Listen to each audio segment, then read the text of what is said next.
오늘 말씀은 누가복음 10장 1절에서 16절까지입니다.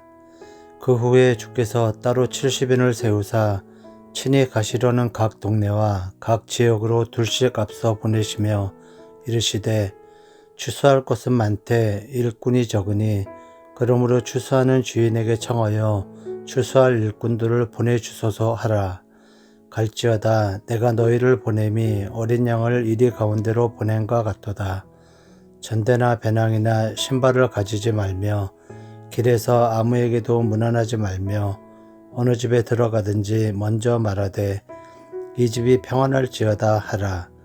만일 평안을 받을 사람이 거기 있으면 너희의 평안이 그에게 머물 것이요 그렇지 않으면 너희에게로 돌아오리라. 그 집에 유하며 주는 것을 먹고 마시라. 일꾼이 그 싹을 받는 것이 마땅하니라. 이 집에서 저 집으로 옮기지 말라. 어느 동네에 들어가든지 너희를 영접하거든 너희 앞에 차려놓은 것을 먹고 거기 있는 병자들을 고치고 또 말하기를 하나님의 나라가 너희에게 가까이 왔다 하라. 어느 동네에 들어가든지 너희를 영접하지 아니하거든 그 거리로 나와서 말하되 너희 동네에서 우리 발에 묻은 먼지도 너희에게 떨어버리노라. 그러나 하나님의 나라가 가까이 온 줄을 알라 하라. 내가 너희에게 말하노니 그날에 소돔이 그 동네보다 견디기 쉬우리라. 화있을진저 고라시나 화있을진저 벳세다야. 너희에게 행한 모든 권능을 두로와 시돈에서 행하였더라면 그들이 벌써 베옷을 입고 재에 앉아 회개하였으리라. 심판 때에 두로와 시돈이 너희보다 견디기 쉬우리라. 가버나움아 네가 하늘에까지 높아지겠느냐 음부에까지 낮아지리라. 너희 말을 듣는 자는 곧 내 말을 듣는 것이요 너희를 저버리는 자는 곧 나를 저버리는 것이요 나를 저버리는 자는 나를 보내신 이를 저버리는 것이라 하시니라. 아멘. 예수님께서 70명의 제자들을 파송하십니다. 예수님의 보내심을 받은 이들은 가서 주님의 복음을 각 동네마다 전합니다. 파송받은 70명의 제자들은 제자인 우리의 삶의 모습을 잘 보여줍니다. 이 본문을 통하여 제자로서 세상에 우리를 보내신 예수님의 마음을 세 가지로 적용하면서 보도록 하겠습니다. 첫째로, 제자들은 예수님 앞서서 보냄을 받았습니다. 이 말은 이들의 삶은 예수님과 무관한 삶이 아니라는 뜻입니다. 1절에 주께서 따로 70인을 세우사 친히 가시려는 각 동네와 각 지역으로 둘씩 앞서 보내시며, 예수님이 가셔서 복음을 전하시기 전에 제자들을 먼저 보내셨습니다. 이 세례 요한도 그런 삶을 살았었죠. 그는 예수님이 오시기 전에 사람들의 마음을 회개시켜서 그들이 메시아를 잘 영접할 수 있도록 준비시키는 사역을 했습니다. 이런 생각을 해볼 수도 있습니다. 꼭 제자들이 먼저 가서 사역을 해야만 했을까? 그냥 예수님이 가셔서 전하시면 끝나는 거 아닌가? 꼭 세례 요한이 예수님보다 먼저 와서 준비를 시켜야 했을까? 그가 사람들을 회개시키지 않아도 예수님께서 오셔서 직접 해주시면 안 될까? 물론 그래도 될 것입니다. 능력과 효과 면에서 보면 예수님은 사람의 참여를 필요로 하시는 게 아닙니다.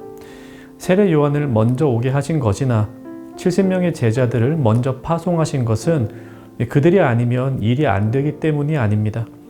하나님 나라 복음 사역에 우리 사람을 참여시키는 것은 은혜입니다.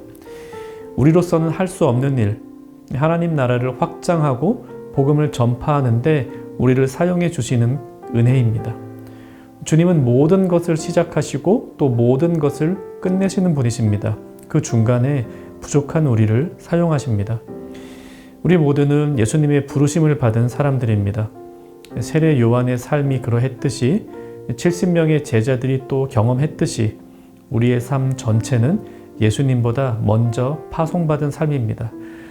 예수님께서 다시 오시기 전까지 우리는 사람들이 하나님 나라를 받아 그 나라 백성이 되도록 준비시키는 일을 합니다. 예수님이 못하셔서도 아니고 우리가 그럴 만한 능력이 있기 때문도 아닙니다. 이 자신의 유익만 추구하던 우리의 삶에 하나님 나라의 가치를 심어주시는 이 은혜의 초청입니다.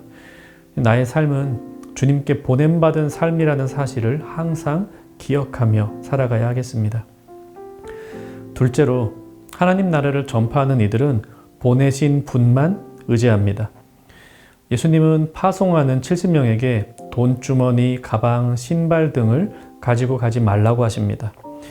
안 그래도 보냄을 받은 제자들은 이리떼 가운데 양처럼 위태롭기 마련입니다. 그런데 돈과 옷가지들도 없이 그냥 가라고 하십니다. 왜 그럴까요?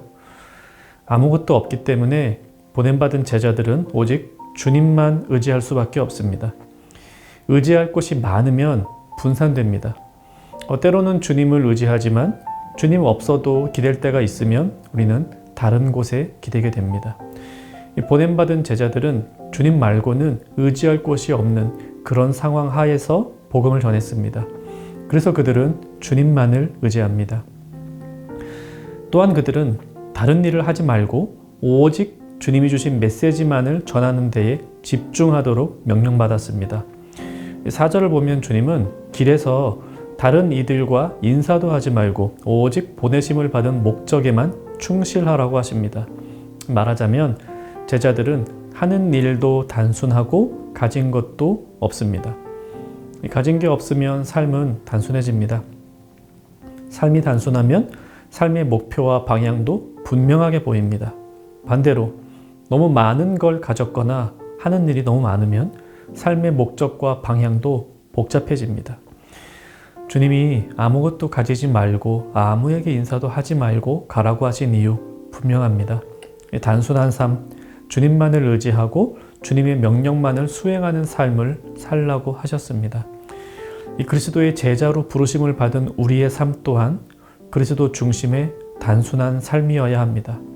오직 주님만 의지하고 주님의 일을 행하는 단순한 삶, 그것이 보냄받은 이의 삶입니다. 그런 점에서 우리가 세우고 있는 장래에 대한 계획에 항상 주님이 그 중앙에 계신지 점검해 보아야 합니다. 말로는 그리스도 중심의 삶을 살고자 한다 하면서도 주님 없는 계획이 많아지면 많아질수록 우리 삶은 복잡해지고 제자로서의 사명은 점점 옅어집니다. 셋째로, 하나님 나라를 전파하는 이들은 보내신 분의 메시지만 전파합니다.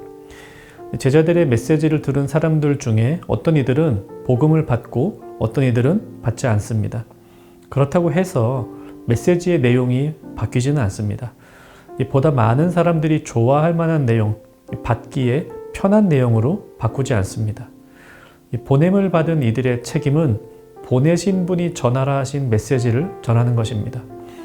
보냄을 받은 이들의 말은 곧 예수님의 말입니다. 16절에 보면 예수님은 제자들이 전하는 메시지와 예수님 자신을 동일시하십니다. 그리고 또한 예수님 자신은 하나님 아버지와 동일시하십니다. 이 제자들은 곧 하나님을 전하게 되는 것이죠. 너희 말을 듣는 자는 곧 내 말을 듣는 것이요 너희를 저버리는 자는 곧 나를 저버리는 것이요 나를 저버리는 자는 나를 보내신 이를 저버리는 것이라. 사람들이 듣게 하기 위해 하나님 아버지를 바꿀 수는 없습니다. 때로 우리는 복음이 현대인들에게 잘 맞도록 포장되어야 한다고 말합니다. 맞습니다. 그런데 포장을 하다가 복음이 왜곡되어서는 안 되겠습니다. 복음의 무거움, 그리스도인 됨의 진중함은 절대 가볍게 전달되어서는 안 됩니다. 그러기 위해서는 우리가 먼저 복음을 아는 무게만큼 무겁고 진중하게 살아야 하겠습니다. 함께 말씀 생각하며 기도합시다. 내 삶을 통해 예수님을 나타내게 하옵소서. 또 예수님을 나타내기 위해 보다 단순한 삶, 예수님만 의지하는 삶을 살게 하옵소서.